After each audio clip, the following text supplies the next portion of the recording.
and welcome to Hues, Tints, Tones and Shades.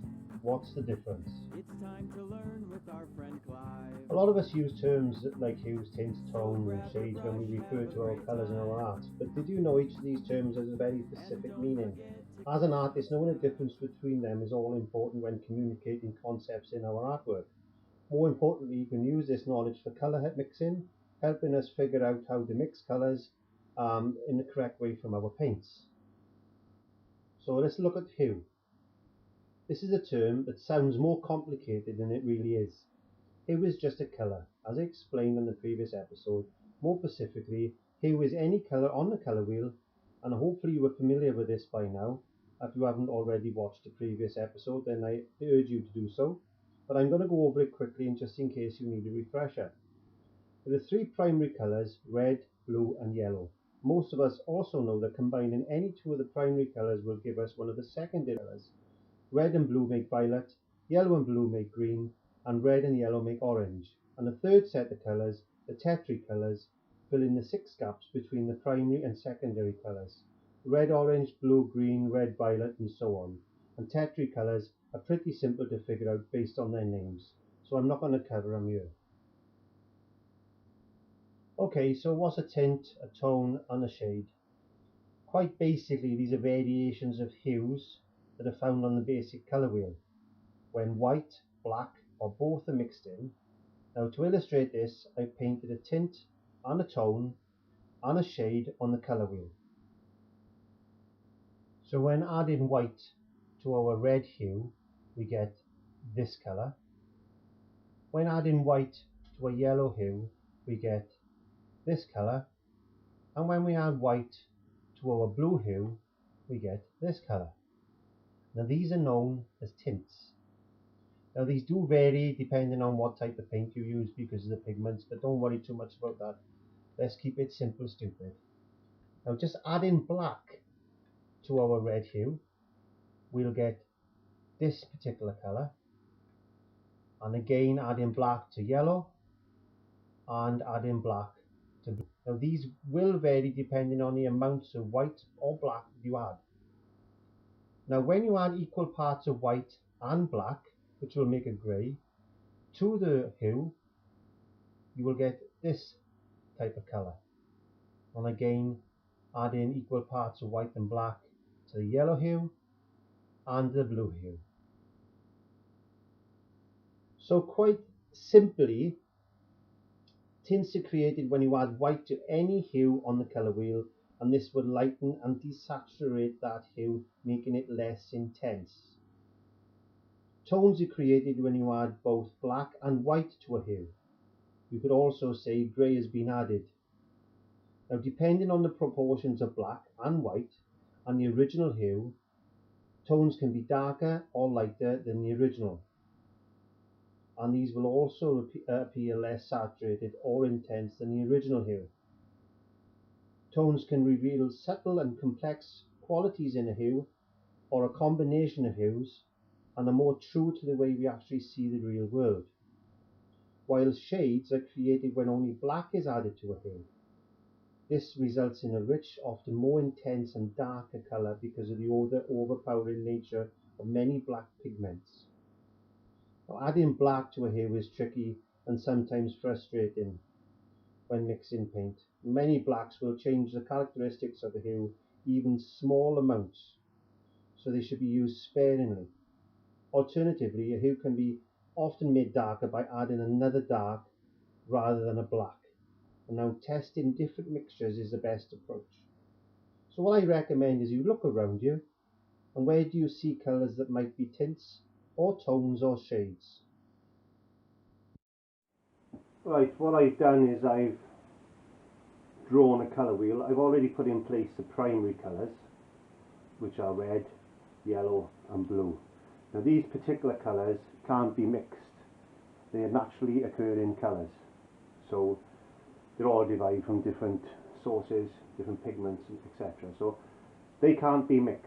So they're the main colours: red, yellow and blue. Now you've got variations of red, you've got variations of yellow, you've got variations of blue. So when you're mixing these colours, you've got to bear that in mind. If you haven't got a primary red or a primary yellow or a primary blue, some blue has got greens in it, and you know, they're additives. So that's a CERULEAN blue, and I know it's not a pure blue, so some of the effects that I'm going to have are going to be slightly different. But don't worry about that. That's nothing to worry about. As long as you've got a bright red, a bright yellow, and a nice blue, then you should be fine. On the left hand side of my chart, I've got a grayscale. Now that's 100% black going down in value to 100% white. Now you can either add black to white and take it up the tonal scale, or you can add white to black and take it down the tonal scale. So that's basic. It's a basic black to white grayscale. Now you've seen me using my own grayscale stick, and what I've done is I've cut a bit of masonite, hardboard, MDF, something like that. I've gessoed it, and then I've split it down into segments, and I've made a little note of how much white I've been putting in it. That's what those numbers are over there. That's a pure black and that's a pure white, and that's normally put onto my easel, and I've always got a grayscale there, so it helps me when I'm doing underpaintings and that type of thing. It just gives me a guide to look at. So if you mix red and yellow together, you're going to get an orange. So I'll proceed to do that now. So please excuse me, I'm holding the camera in my hand. Now you need to mix red and yellow together, and what I suggest you do is get a bit of yellow and then add a touch of red to it. Always add the lightest colour first and then the darkest colour to it, because what you can do, you can always add more dark colour to the light colour, but you can't take it away. So when you mix in these colours, always start with the lightest colour first. Now I'm using a palette knife here to mix, but you can use a brush if you so wish. And what I'm looking to obtain here is a nice orange. There you go. So that's red and yellow give us orange. So we'll just transfer that up to our board. So red, yellow has given us a nice orange. And you can do this at home. You can make yourself a colour chart and mix the colours, because at the end of the day, the more you do something, the better you're going to get at it. Now I'm painting this on acrylic paper, which has got a canvas effect to it. It's also got a coating on it, so the paint doesn't absorb into it too much. And again, because we're painting on paper, we can just mix with water. But it also gives you a chance to practice your brush strokes. Get used to painting with your brush.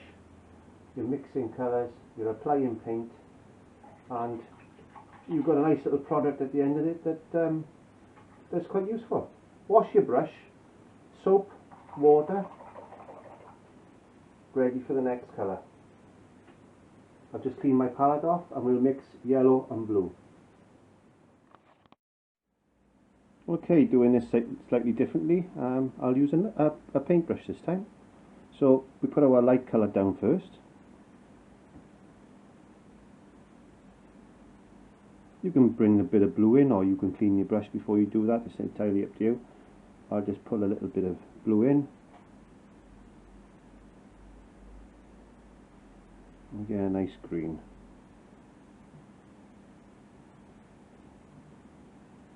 Just add a little bit more yellow so I make sure I got enough to paint my chart.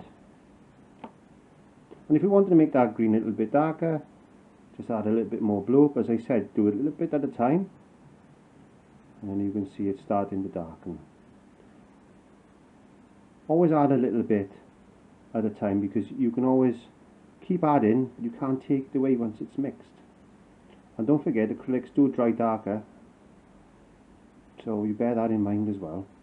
So that's going to be a slightly darker shade when it's dry, but that's fine. That's fine. So blue and yellow makes green. So we'll put that in our green area and have fun. This is what painting is all about, is painting. It's not about confusing yourself with all these technical terms like values and hues, intensities, tones, tints, shades, neutrals. Oh, you know, is it warm, is it cool? As long as you've got the basic fundamentals of colour into your mind, and we've all learned this at school, so it's not complicated science unless you want it to be. Nothing is complicated in life unless you want it to be complicated. So there's our green. So we've mixed red and yellow, we've got an orange and mixed yellow and blue, and now we've got a green. So the next stage is now is we need to mix our blue and our red, and we'll see what colour that gives us. Washing my brush, ready for the next stage.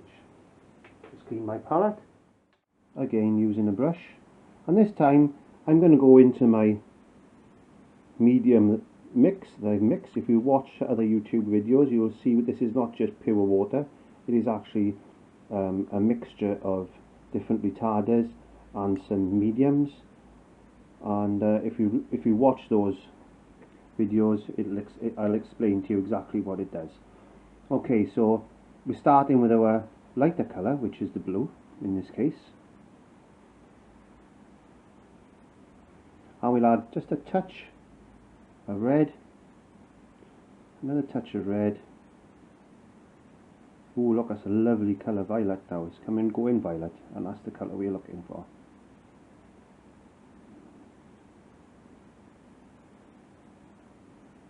A bit more blue.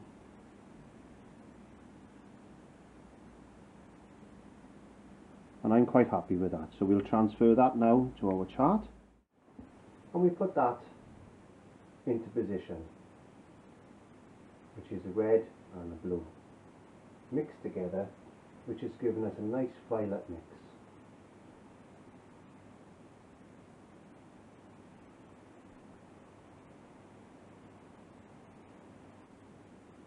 And washing your brush out again, bit of warm water, bit of soap, back in the dirty bucket into the clean bucket, and our brush is ready again. Well, it wasn't that simple. Already tonight now, we know what a grayscale is. It's 100% white to 100% black, or vice versa, depending on which way you look at it. So there's our grayscale. We've learned the primary colours, which are red, yellow and blue, and now we've learned our secondary colours. By mixing a red and a yellow, we've got an orange, and the yellow and the blue we've got a green, and the blue and the red we've got a violet. Now if we mix the red and an orange together, we'll get a Tetri colour. Now there's 6 Tetri colours on the colour wheel. So that is our secondary colour. So if we mix our primary colour with a secondary colour that's next to it on the colour wheel, we'll get a Tetri colour. So let me show you what I mean by Tetri colours. So just put that there. So this is my glass palette I've managed to get off to my wet palette. So if we add a red to the violet, so we'll add more red to that violet, so we'll get the violet, and we'll add a bit of red to that. Then we get a red violet.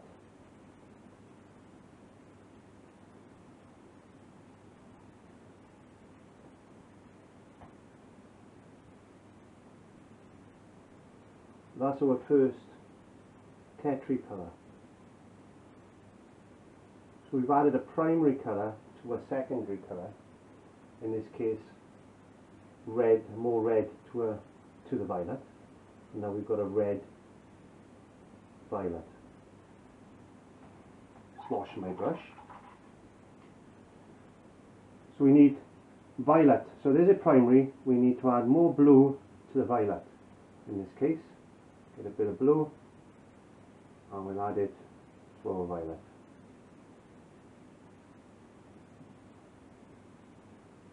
And then we'll get a blue violet.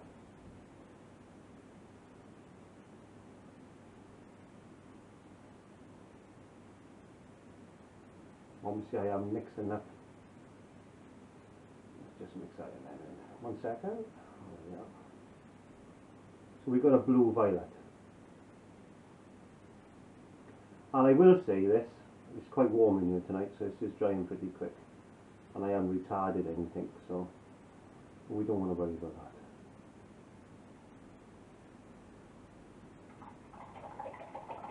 Now let's go on to our green. So we'll add more blue to our green. So there's our green. I'll mix up a little bit more green because this is going a little bit dry on me at the moment because I got the lights on in here.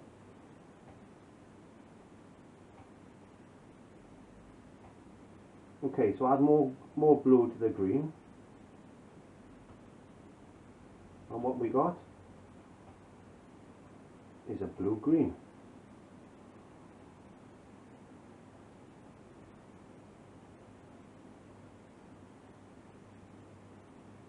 Nice green, that is. I like that green. Wash my brush.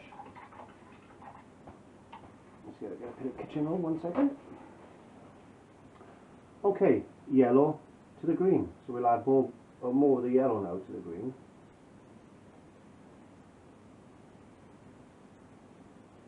And then we got a yellow-green. Quite simple, isn't it? Not complicated at all. Just mix in its neighbour with its neighbour, and that gives us the texture. So we got the orange. I've run out the yellow, so I'll take some off my palette. We'll add a more yellow to the orange, and then we got a yellow-orange.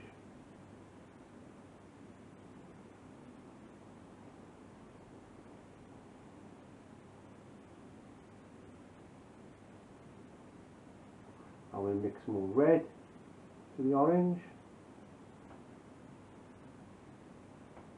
and we got a red-orange.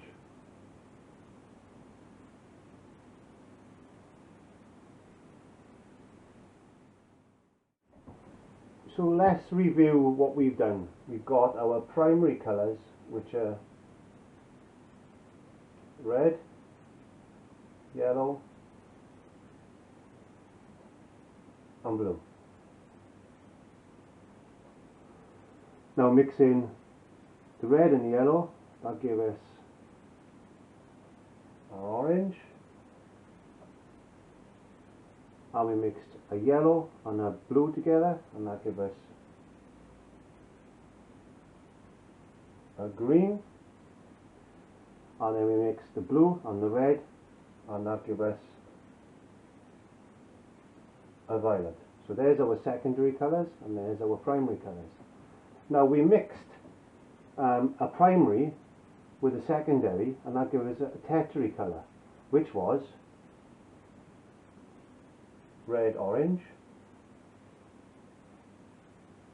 yellow-orange,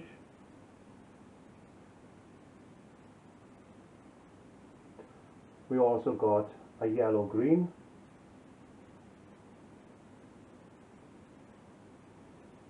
and a blue-green, and then we got a blue-violet,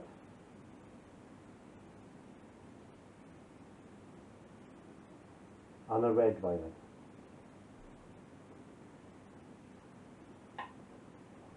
So we've looked at the hue. The hue is basically a name that's given to a particular colour.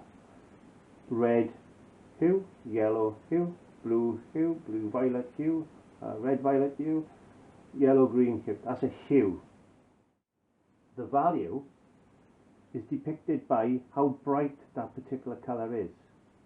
Is it a very bright, is it a medium brightness, or is it a very dark?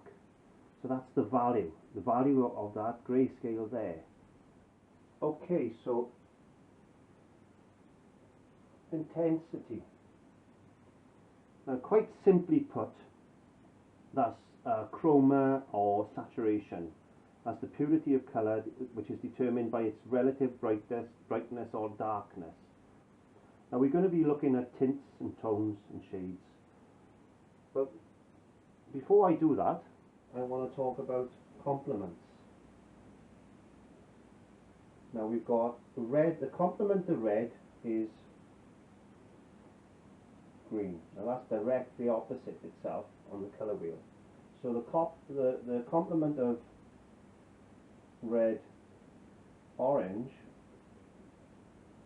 is blue green. And again, orange to blue, yellow orange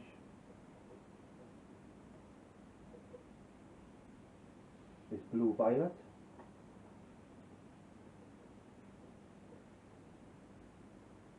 yellow green is red violet, and violet is yellow. I want to reiterate now exactly what we've learnt this evening. So we've learned our primary colours, which are on the colour wheel, which are red, yellow and blue, and our secondary colours. They're mixed. If you mix a red and a yellow, which are your two primaries, you get an orange, etc. And our secondary colours are orange, green and violet. Also we looked at tertiary colours. So if we got a primary colour mixed with a secondary colour, that's going to give us a tertiary colour, say red orange, yellow green, blue violet, red violet, etc. Hue is a name given to each particular colour. So that's a red hue, a red orange hue, a green, a blue hue, etc., etc. The value is depicted no matter how bright and how dark that particular colour is. That's its value, which is depicted by the grayscale on the left hand side. And intensity, that relates to its saturation or chroma. Alright, so you might be thinking, hang on now Clive, you've got every colour on there that I can see, red, yellow, greens, blues, violets, you don't got a brown. Where does brown fit into this? Well, if we mix our primaries, red, yellow and blue, it's going to give us a brown, which is depicted by that colour. So mixing our primaries, which I've already done, it's going to give us a nice brown.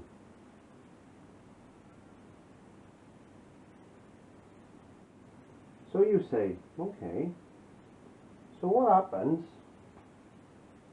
to that brown if we mix more of one primary colour, say red, or say blue, or say yellow? What happens to that colour? So let's have a look, shall we? So let's say we got our brown, let's get some kitchen roll, and we start adding more red to the brown. And more red, and more red, and more red,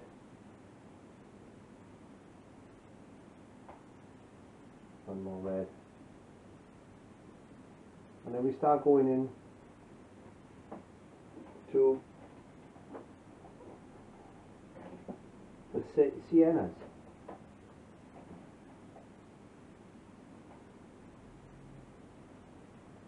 We get into a nice browny red.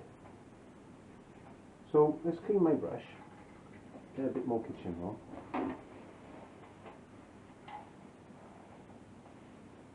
Let's start adding more yellow to our brown and see what happens there.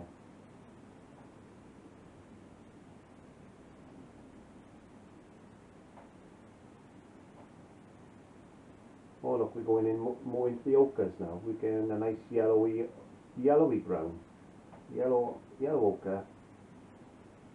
So obviously the more contaminated a bit, but obviously the more yellow you're going to add into that, the yellower that brown is going to become. And the same thing with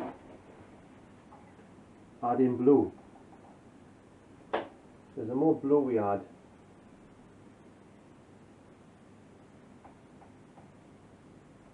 to our brown, Welcome, thanks for stopping by. It's time to learn with our the friend darker it's going to get. This is a poor example because I'm using a CERULEAN blue, so it's changing, it's going more muddy than anything, but you can see what I mean.